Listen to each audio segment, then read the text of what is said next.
이제 사사기에서 열왕기에 이르기까지 이스라엘 역사의 가장 중요한 기간들이 구약 성경을 구성하고 있는데, 그 신앙을 지키는 이스라엘 백성의 고유한 그 정체성을 어떻게 실패하는가 하는 것이 이 구약 역사의 제일 초점이 되는 부분입니다. 이 가나안 땅은 약속의 땅이었고 종되었던 애굽에서 하나님이 그들을 구원하여 홍해를 가르고 광야를 지나 허락한 젖과 꿀이 흐르는 땅은 다만 물리적 차원에서의 생산품의 부여만을 얘기하는 것이 아니라 남의 일을 뒤치다거리나 하던 종의 신분에서 자신의 열매를 맺을 수 있는 자유와 권리와 또 그 결과를 누릴 수 있는 자리까지 오게 됩니다.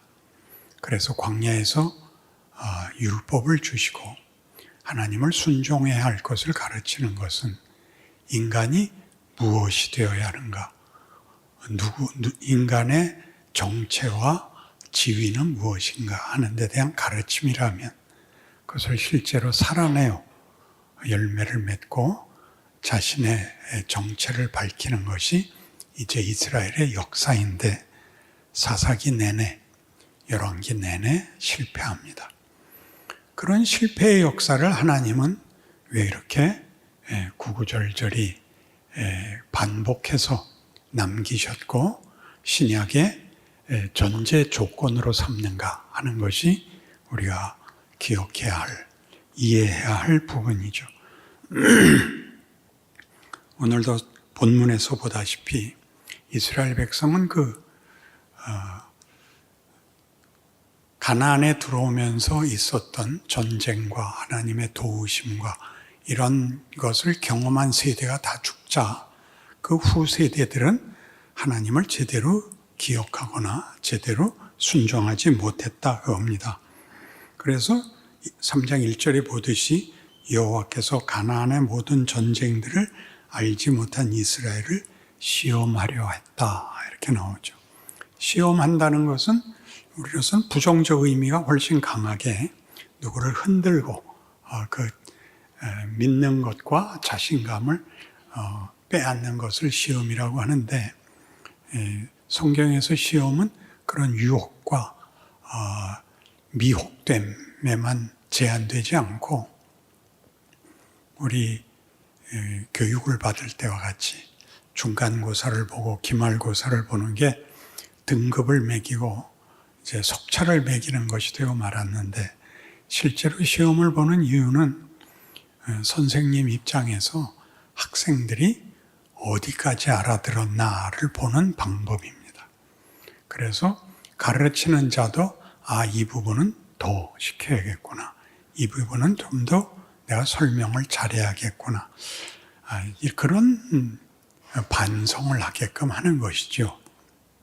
그래서 하나님이 사사기에서나 또는 열왕기에서 주변의 나라들로 하여금 이스라엘을 치게 하고 그 곤혹스러운 처참한 현실을 겪어야 했던 것은 그런 자리에 들어가야 존재의 공포와 불안을 당해야 뭘 묻느냐 하면 나는 뭔가, 나는 누군가, 사는 건 무언가 하는 비로소 존재론적이고 운명론적인 그리고 현실에 대한 진정한 진리를 묻게 된다는 뜻입니다.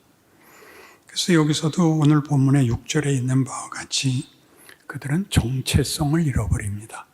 그래서 그 주변국의 이방인들의 딸을 며느리로 삼고 자기 딸들을 그들에게 며느리로 주고 하는 일이 일어났다는 것은 문화적인 혼합이 일어난 정도가 아니라 이스라엘이 가졌던 저들 민족으로 제한되었던 어떤 사명, 어떤 정체성,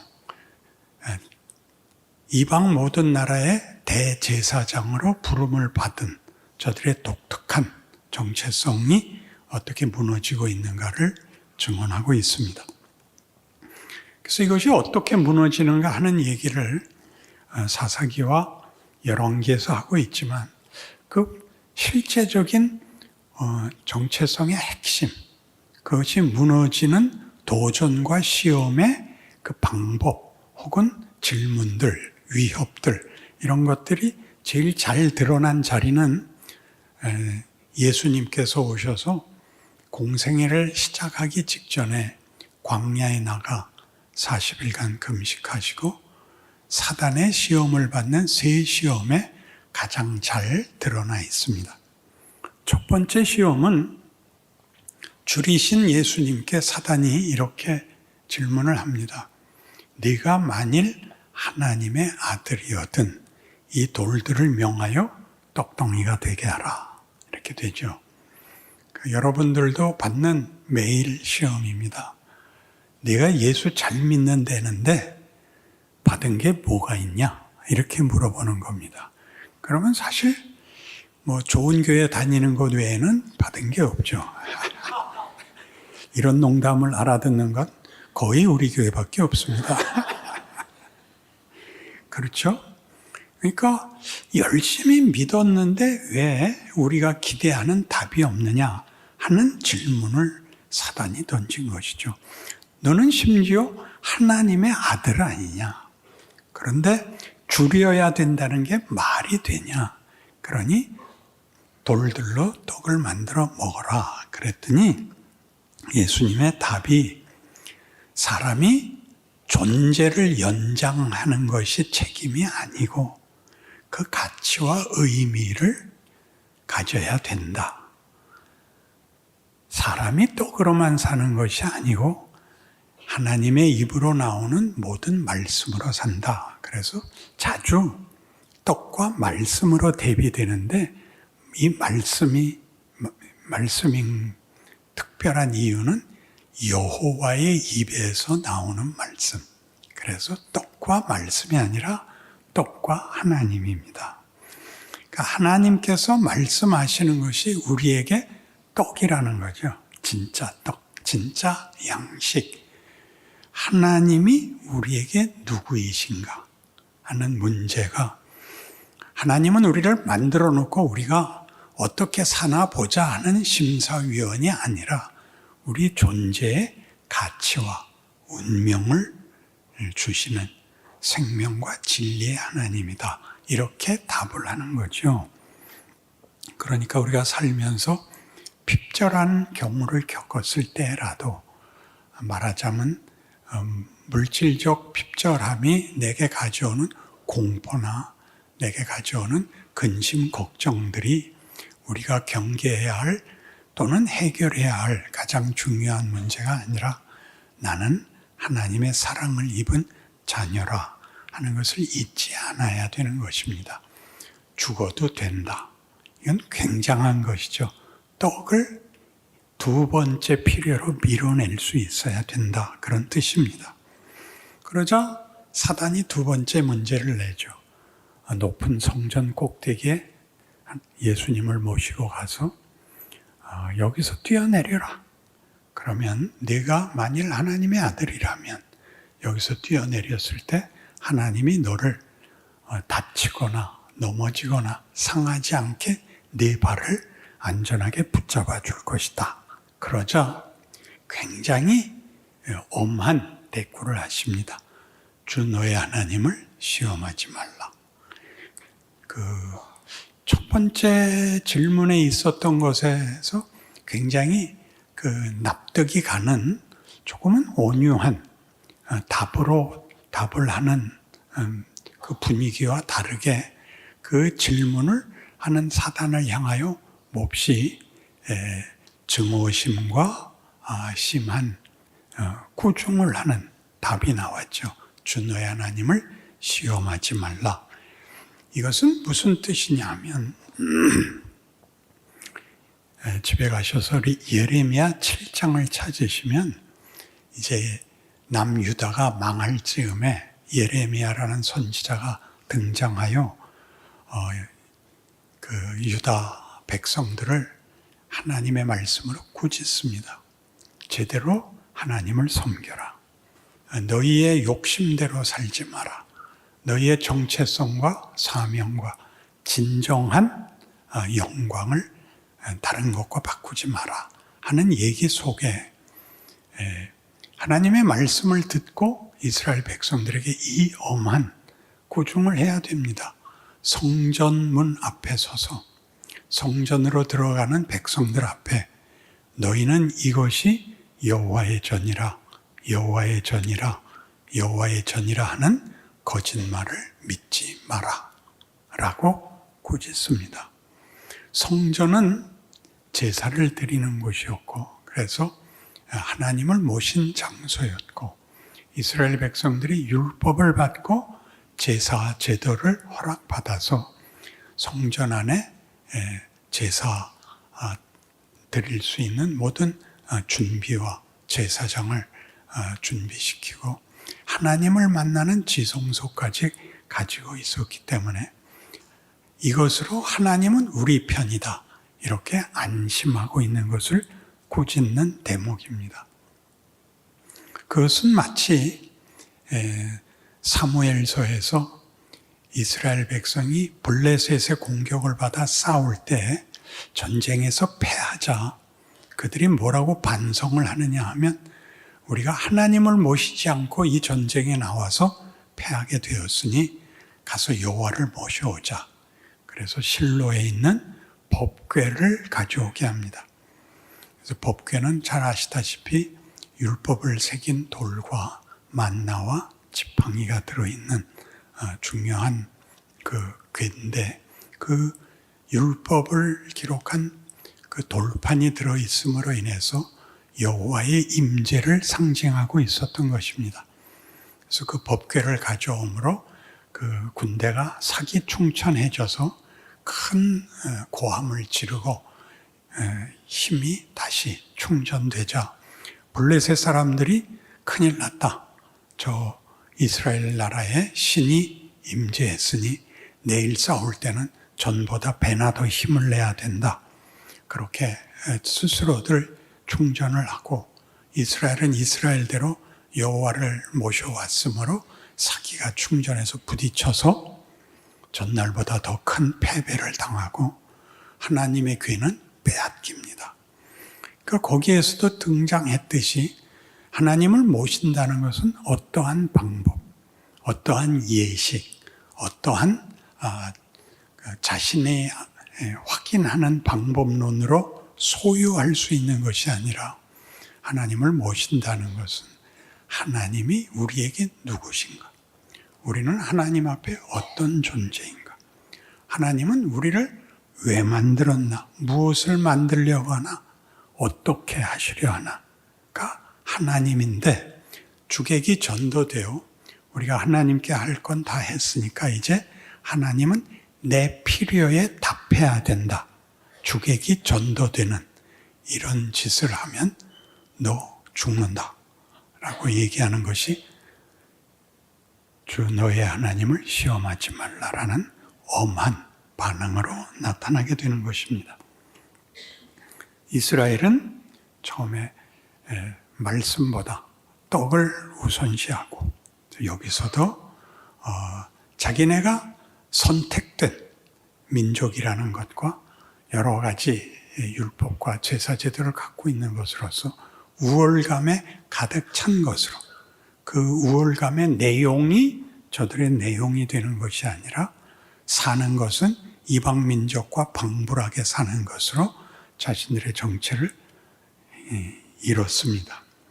세 번째 시험은 사단이 이번엔 예수님을 모시고 높은 산에 올라 온 세상을 보여주면서 만일 내게 절하면 이 모든 세상을 내게 주겠다라는 시험을 합니다. 우리 생각에도 이거는 시험 같지 않죠. 사단이 하나님의 아들 앞에서 어디다 대고 이런 생각이 들지만 뜻밖의 이 시험의 내용은 우리가 가장 잘 실패하는 내용이기도 합니다. 우리는 예수를 믿고 우리의 운명이 하나님 손에 불변하는 신실하신 전능하신 약속을 지키시는 은혜와 긍휼과 우리를 향하여 그 아들이라도 주실 수 있는 하나님 손에 있다 그러면서도 현실에서는 우리도 생존 경쟁에 한 발도 양보하지 않고 있습니다. 권력 싸움을 할 수밖에 없습니다. 그래서 권력이라는 것은 말하자면 우리가 하루를 버티는 데 있어서 우리라는 존재가 가지는 중요한 승부인 것입니다. 하나님은 이상하게도 이 권력도 떡도 그리고 우리의 필요에 따른 해답도 주시지 않는 것이 현실이라서 이스라엘 역사 내내 왜 이스라엘 백성은 하나님 모시는 것을 실패했는가? 저들은 이런 큰 역사와 증거와 또 선지자들을 가졌음에도 불구하고 또 일상의 제사 제도가 있어서 잊어먹을 수 없었음에도 불구하고 실패했는가? 하나님의 약속보다 현실이 더 질기고 더 무섭고 더 기묘하기 때문입니다. 우리는 하루도 긴장을 늦추고 살 수가 없는 현실에 있습니다. 우리를 위협하는 죄와 사망의 권세는 너 내 말 안 들으면 죽어 라는 것으로 우리의 모든 것, 우리가 우리 자식들을 기르면서조차 너 공부 열심히 해야 돼. 왜? 왜 엄마? 왜 열심히 해야 돼? 너 열심히 안 하면 죽어. 뭐 다른 설명이 다 필요 없죠. 너 딸아, 너 열심히 공부해야 된다. 엄마, 나 시집 잘 가면 되잖아. 너 공부 열심히 안 하면 이상한 남편 만난다. 이게 현실입니다. 이걸 무슨 수로 이기란 말입니까? 이런 얘기가 구약입니다. 저들은 우리보다 더 많은 증거를 갖고 있었음에도 불구하고 그들은 그들의 일생을 하나님을 섬기는 것으로 승리할 수가 없었습니다. 전에도 이런 비유를 했습니다만 왜 저들은 우상을 섬겼는가? 우상은 뭐죠? 자기가 해달라는 것을 해주는 신을 스스로 만들 수밖에 없었습니다. 왜요? 하나님은 안 들어주시기 때문에요. 하나님, 곱슬머리 펴주세요. 안 들어주십니다. 쌍꺼풀 수술해 주세요. 안 해줍니다. 그러니 미치겠죠. 열심히 사는데 우리가 이 세상을 살면서 꼭 필요하다고 느끼는 떡과 권력을 주시지 않습니다. 왜 안 주시죠? 그건 가장 중요한 문제가 아니고 그건 두 번째도 중요하지 않다. 그건 내가 주고 너는 이게 돼야 된답니다. 이게 돼야 된다지 뭐가 필요하다가 아니다. 필요는 내가 채우는데 내가 채우는 것은 너를 내가 네 아버지로, 네 하나님으로 내가 나로 인하여 기뻐하는, 감동하는, 만족하는 존재를 만드는 데 있다. 이게 기독교입니다. 그러니까 하나님의 영광은 어디서 드러나느냐? 그럴 때 우리가 하나님을 찬송하는 데서 드러납니다. 우리가 잘 아는 빌립보서 2장 5절 이하의 말씀에 예수님의 그 십자가 사건이 도대체 무슨 본문을 가지는가? 이렇게 되어 있습니다. 너희 안에 이 마음을 품으라. 곧 그리스도 예수의 마음이니 저는 하나님과 영광에 동등한 분이시지만 그 동등함을 여길 것으로 여기지 아니하시고 자기를 비워 종의 형체를 가져 사람들과 같이 되었고 사람의 모양으로 와서 죽으심으로 사람의 모양으로 와서 죽으심으로 죽기까지 순종하심으로 하나님께 영광을 돌립니다. 그리함으로 하나님께서 저를 지극히 높여 모든 이름 위에 뛰어난 이름을 주사 하늘에 있는 자들과 땅 위에 있는 자들과 땅 아래에 있는 자들로 그 앞에 무릎을 꿇게 하여 하나님 아버지께 영광을 돌리게 합니다. 여러분 부모가 되어서 자식들한테 제일 감동받는 게 뭡니까? 부모님, 어머니, 아버지 정말 절 잘 낳아주셔서 고마워요 받을 때입니다. 근데 그 잘났다는 걸 본인이 확인하는 건 몇 살쯤 돼야 합니까? 예전엔 60이면 될 줄 알았는데 제가 이제 80을 내다보고 있었더니 80은 돼야겠어요. 아직도 시험은 많고 아직도 이기는 것보다 지는 게 더 많습니다. 하루가 길고 괴롭습니다. 그것이 나를 만든다는 걸 알고 있는데도 그렇게 아버지여 저들을 사하소서라는 자리까지는 아직 너무 멉니다. 알고 있는데도 멉니다. 모르고 있는 세상 사람들한테는 우리가 기대할 바가 없지만 우리끼리는 서로 기대해야 되는데 언제나 할지 모르겠습니다. 이런 일들로 하나님이 우리에게 우리가 살면서 이 말을 할 수 있는 하나님 감사합니다. 저로 하여금 하나님을 아버지라고 부르게 하신 것이 무엇인지 알 것 같습니다. 제가 살고 있는 것이 세상 사람들 눈에는 뭔지 안 보일지 몰라도 저는 이제 알겠습니다.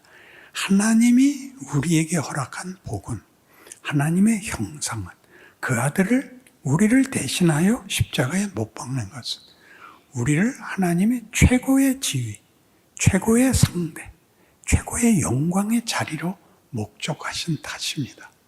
그 과정에 있습니다. 아직 넘어야 할 산이 많지만 저는 이제 기본은 건넜습니다. 이제 제가 혹 불평을 하거나 혹 못나게 굴면 조금 더 봐주십시오. 까지는 와 있어야 되는 겁니다. 세상 사람들은 전혀 방향이 없으니까 체념을 하고 살아야 되고, 체념을 하면, 즉 자폭을 하면 겁날 게 없습니다. 그러니까 모든 문제에 목숨을 걸죠. 되면 되고 말면 죽으면 되니까. 그러나 우리는 죽으면 되는 것이 아니라, 죽는 게 아니라 완성이 돼야 합니다. 그때까지는 죽지도 못합니다.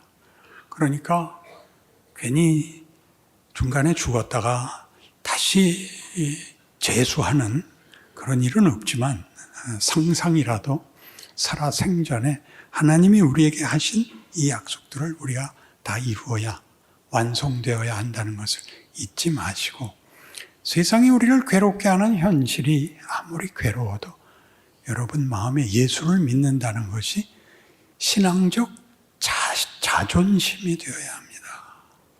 굉장한 거죠. 신앙적 자존심이 되어야 한다. 인간이라는 존재에 대하여 죽으면 그만인, 아무로면 어때가 그만인, 창피하면 어때? 이익을 보는 게 우선이지 라는 게 얼마나 비참한 것인가 라고 점점 더 깊이 느끼셔야 됩니다. 세상과 인생은 여러분을 보상해 주지 않을 수 있습니다. 자신이 자신에게 보상을 해야 합니다. 그것이 기독교 신앙입니다. 하나님이 우리를 보상해 주시는 그 자리는 우리 다 같이 간 그때나 되어야 모두에게 확인이 될 거지만 우선적으로 지금은 내가 확인해야 됩니다. 스스로에게 확인해야 합니다. 이거를 내가 믿었으니 하나님 보상해 주십시오가 이 세 가지 시험에 공통적으로 들어있습니다. 살아나야 그 다음 문제지요. 살고 봐야죠. 에서부터 시작해서. 아니 그럼 내가 필요할 때 안 찾아오시는 하나님을 어떻게 믿으란 말입니까? 그리고 아무것도 주시지 않고 믿기만 하라 그러면 밤낮 이렇게 아슬아슬하게 사는 게 다란 말입니까? 이건 우리 현실입니다. 그런데 하나님은 그 아들을 십자가에 못 박기까지입니다. 우리도 죽기까지 충성해야 됩니다. 그 충성은 그저 이렇게 명분과 태도와 자세 정도가 아니라 소망으로 가지는 충성인 것입니다. 인간은 이런 시험으로 무너지는 정도면 안 돼. 이래야죠. 하나님은 왜 우리를 이렇게 하는가? 하나님은 우리의 아버지가 되겠다는 겁니다. 기독교에서 가장 크게 오해되는 게 바로 이 관계입니다. 하나님은 전능하신 신이고 우리는 그를 믿는 백성에 불과하지 않습니다. 우리는 그의 자식입니다. 야곱 얘기할 때도 했죠. 내 이름이 뭐냐? 야곱입니다. 약탈자입니다. 저는 고아입니다. 제 필요를 누구에선가 뺏어와야만 되는 정말 거친 인생을 살 수밖에 없습니다. 하나님이 뭐라고 답하셨죠? 다시는 너를 고아라고 하지 마라. 내가 네 애비다.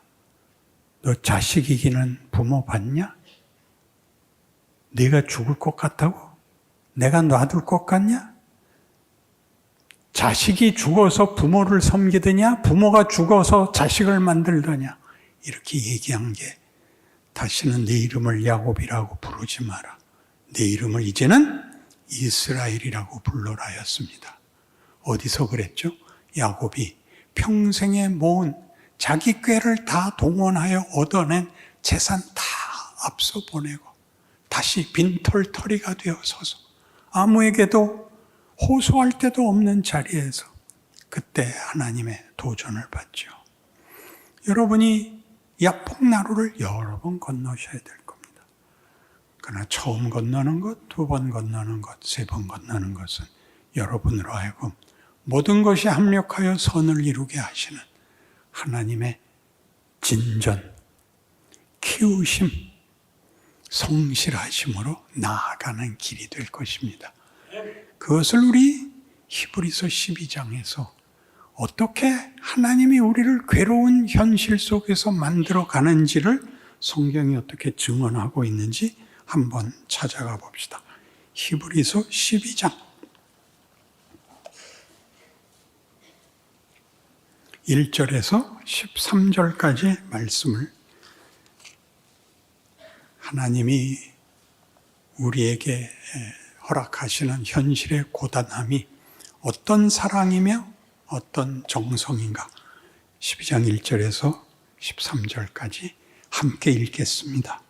이러므로 우리에게 구름같이 둘러싼 허당한 증언들이 있으니 모든 무거운 것과 얽매이기 쉬운 죄를 벗어버리고 인내로서 우리 앞에 당한 경주를 하며 믿음의 주요 또 온전하게 하시는 이인 예수를 바라보자. 그는 그 앞에 있는 기쁨을 위하여 십자가를 참으사 개의치 아니하시더니 하나님 보좌 우편에 앉으셨느니라. 너희가 피곤하여 낙심하지 않기 위하여 죄인들이 이같이 자기에게 거역한 일을 참으신 일을 생각하라. 너희가 죄와 싸우되 아직 피 흘리기까지는 대항하지 아니하고 또 아들들에게 권하는 것 같이 너희에게 권면하신 말씀도 잊었도다. 일러스되 내 아들아 주의 징계하심을 경히 여기지 말며 그에게 꾸지람을 받을 때 낙심하지 말라. 주께서 그 사랑하시는 자를 징계하시고 그가 받아들이시는 아들마다 채찍질하심이라 하였으니 너희가 참음은 징계를 받기 위함이라. 하나님의 아들과 같이 너희를 대우하시나니 어찌 아버지가 징계하지 않는 아들이 있으리요? 징계는 다 받는 것이거늘 너희에게 없으면 사생자요 친아들이 아니니라. 또 우리 육신의 아버지가 우리를 징계하여도 공경하였거든 하물며 모든 영의 아버지께 더욱 복종하며 살려하지 않겠느냐.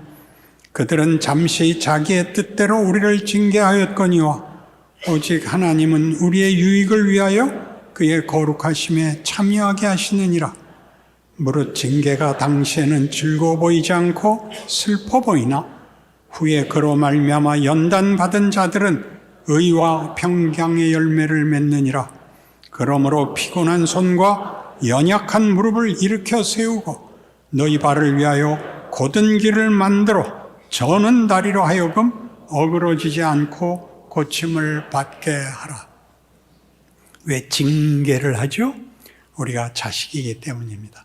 징계라는 말은 이 신약 성경을 기록한 헬라어 원문에 파이데이아라는 단어를 쓰고 있는데 그것은 파이디온이라는 말에서 파생된 것입니다. 파이디온은 좀 들어보신 적 있죠? 아이들, 자식을 가르치는 단어입니다. 그래서 소아과를 페디애츄릭이라고 하는 것도 이 파이디온에서 나온 말입니다. 그러니까 징계는 자식 만들기라는 것입니다. 징계라는 말이 어려움, 채찍질, 찜질 같은 것으로 여기 표현이 되지만 그것은 자식에게는 그러지 않을 수 없다. 그래야 온전한 자리에 간다. 그래서 이게 없으면 너는 부모가 없는 거다. 그렇게 말을 하고 있단 말이죠.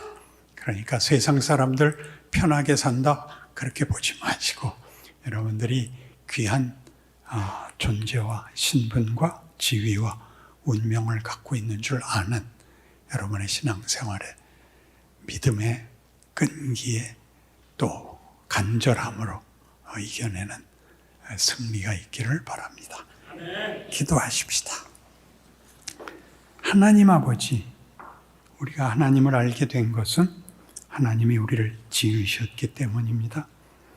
우리를 영광의 자리에 세우시려고 만드셨을 뿐만 아니라 그 아들까지 주어 우리를 아버지 앞에 기쁨으로 세우시고자 하기 때문에 우리 현실에 고단함이 있습니다. 그러니 공부 열심히 해야 훌륭해지듯이 인생을 믿음으로 살아. 하나님이 우리에게 만들려고 하는 것이 세상에서의 적자 생존을 넘어선 다만 폭력의 싸움의 승자가 아니라 인간의 명예와 영광과 하나님을 아는 것과 하나님의 기뻐하심에 참여하는 것이라고 놀라고 믿고 끈기 있게 인내하여 그 승리의 자리에 이르게 하옵소서. 그 현실로 만나는 하나님의 손길을 기뻐하게 하옵소서. 예수님 이름으로 기도합니다.